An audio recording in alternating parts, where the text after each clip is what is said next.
जैन देशवासियों, पिछले 2 दिनों में ईरान ने इजराइल के ऊपर अपनी हाइपरसोनिक मिसाइलों से, बैलिस्टिक मिसाइलों से हमले किए, जिससे इजराइल युद्ध में पिछड़ता नजर आ रहा था। लेकिन आज रात को फिर दोबारा इजराइल ने पलटवार किया ईरान के ऊपर 50 फाइटर जेटों से और अपनी मिसाइलों से।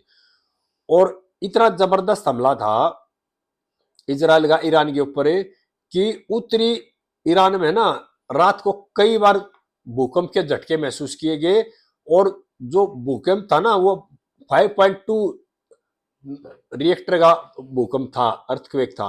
और उसमें दुनिया को झिझोर दिया कि हो सकता है भाई ये जो ईरान ने है ना अपना चुपचाप परमाणु परीक्षण कर दिया है, या कई जो विशेषज्ञ अंदाजा लगा रहे थे अगे इजराइल जो बम गिर रहा है ईरान के ऊपर उनके कारण ये भूकंप आया है। इस तरह से पूरी दुनिया में खलबली मच गई थी। और अभी तक इस बात का किसी को पता नहीं लगा कि भूकंप आने का कारण क्या था। और दुनिया के जो रिसर्च है, विशेषज्ञ वो इस बात में लगे हुए हैं कि भूकंप आने का कारण क्या था। कई जो विशेषज्ञ कह रहे हैं चुपचाप ईरान ने परमाणु परीक्षण कर दिया। कई बता रहे हैं अपना जो आइडिया लगा रहे हैं, वो कह रहे हैं नहीं, जो इजराइल बम गिर रहा है ईरान के ऊपर उसके कारण ये अर्थक्वेक आया है। रात को 50 फाइटर जेटों से और मिसाइलों से इजराइल ने ईरान के कई ठिकानों पर हमला किया, जिसमें कई सैन्य ठिकाने तबाह हुए हैं और कई परमाणु ठिकाने तबाह हुए हैं। और इस हमले में जो रात को इजराइल ने हमला किया है, इस हमले में ईरान के जो है ना आईआरजीसी के जो कमांडर है ना, ड्रोन ब्रिगेड के जो कमांडर हैं जोदाकी, उनको मार गिराया। और 10 जो धमाके हैं वो ईरान के इस्फान शहर में किए हैं। यानी कि ईरान के एक शहर इस्फान है, उसमें 10 धमाके किए रात को। और 3 से ज्यादा परमाणु ठिकानों पर हमले किए हैं और कई सैन्य ठिकानों पर हमले किए हैं। और ईरान का जो कोम शहर है ना उस पर भी मिसाइलों से कई हमले करे हैं। और इस जंग में अब इजराइल फिर दोबारा ईरान के ऊपर हैवी पड़ता दिखाई दे रहा है। और अब इस युद्ध में ईरान में है ना पाकिस्तान की तरफ से भी दूसरा मोर्चा खुलेगा। दूसरी साइड से एक मोर्चा और खुलने वाला है पाकिस्तान की तरफ से। वहां से जो थल सेना है वो ईरान के अंदर एंट्री करेगी और जो फोर्दो प्लांट है ना, परमाणु संयंत्र है, उसको तबाह करने के लिए यानी ग्राउंड फोर्स चाहिए। और इस तरह से प्लान पे काम कर रही है यूएस। पाकिस्तान भी इसमें यूएस का साथ दे रहा है।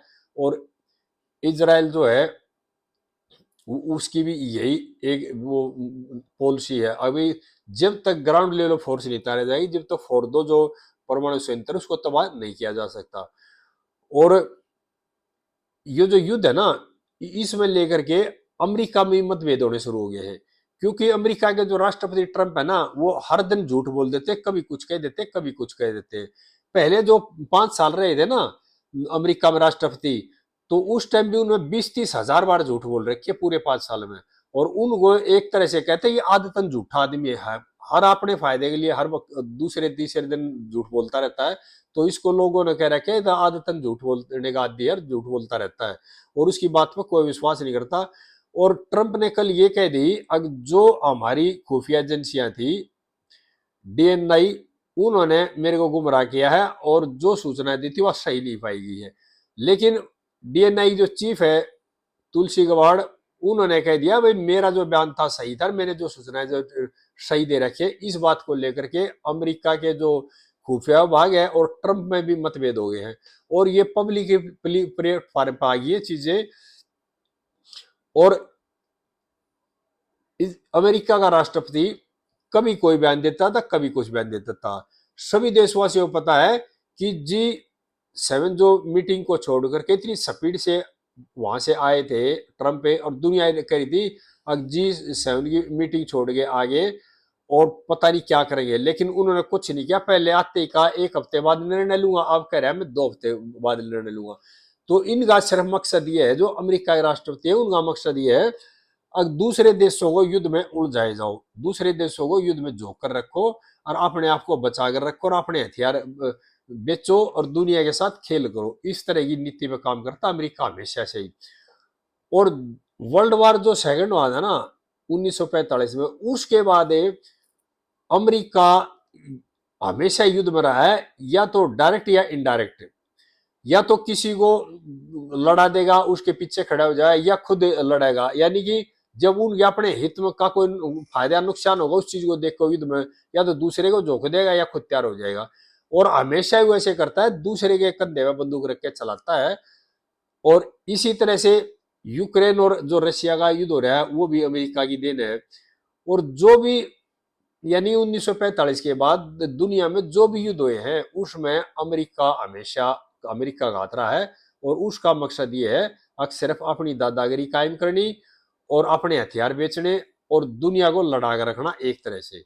और अपनी फौज को जब भेजता है, जब दूसरे जो है ना जिनके कंधे बंदूक रखकर चलाता है जिन देशों में, उनकी सेना युद्ध जीतने कगार पा जाते, उसके बाद अपनी सेना को उतारता वाई लेने के लिए। और ईरान के पास बैलिस्टिक मिसाइल हैं, हाइपरसोनिक मिसाइल हैं और बड़ी मिसाइलें हैं। और इजराइल के पास भी बड़े बड़े हथियार हैं, टेक्नोलॉजी है। लेकिन नुकसान हो रहा है दोनों देशों का, दोनों तरफ से। और ईरान के जो सर्वोच्च नेता हैं अली खामेनेई, वो अंडरग्राउंड बैंकर में छुपे हुए अपने परिवार के साथ में। लेकिन इजराइल के जो प्रधानमंत्री है नेतन्याहू, वो हमेशा मोर्चों पर दिखाई देते हैं अपने सैनिकों के साथ, अपने सेना के साथ, और युद्ध की रणनीति बढ़ाते रहते हैं। लेकिन ईरान के जो सर्वोच्च नेता अंडरग्राउंड है उनके बारे में कुछ पता नहीं है। और कल जो है दुनिया में ये खबर फैली थी भी चाइना से 3 विमान है ना आकर वे उतरे हैं ईरान के अंदर। और उधर से 14 जो मिलिट्री कार्गो है वो अमेरिका से इजराइल में उतरे हैं। यानी कि दोनों तरफ से अब अन्वेषण आने लग गया देश में, दोनों देशों में। और इस युद्ध का और लंबा खिंचने के आसार हैं। और ये युद्ध जितना लंबा खिंचेगा तो एक तरह से वर्ल्ड वार होने के संकेत हैं।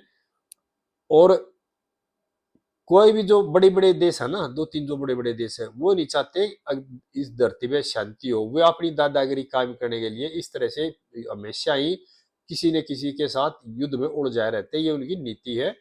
और खासकर अमेरिका की नीति ये रहेगा अपना दबदबा कायम करने के लिए और देशों को आपस में लड़ाई रखूं, यानी कि शांति की तरफ कोई नहीं जाना चाह रहा।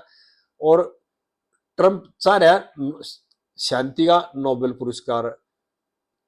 लेकिन युद्ध जब से बना, पहले भी ऐसा ही था, पहले जो इसका पिछला टर्म था उसमें भी, अब भी जब से बना है, जब से पूरी पृथ्वी पर युद्ध युद्ध छिड़ रखे और शांति का पुरस्कार चल रहा है।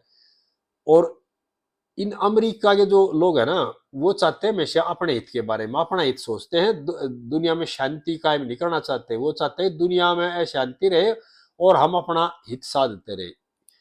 और ये इनकी चतुराई है एक तरह से। सभी देशवासियों से प्रार्थना है इस तरह की बातें आपसे फिर शेयर करता रहूंगा। वीडियो को ज्यादा से ज्यादा शेयर करें, लाइक करें और चैनल को सब्सक्राइब करें। जय हिंद देशवासियों।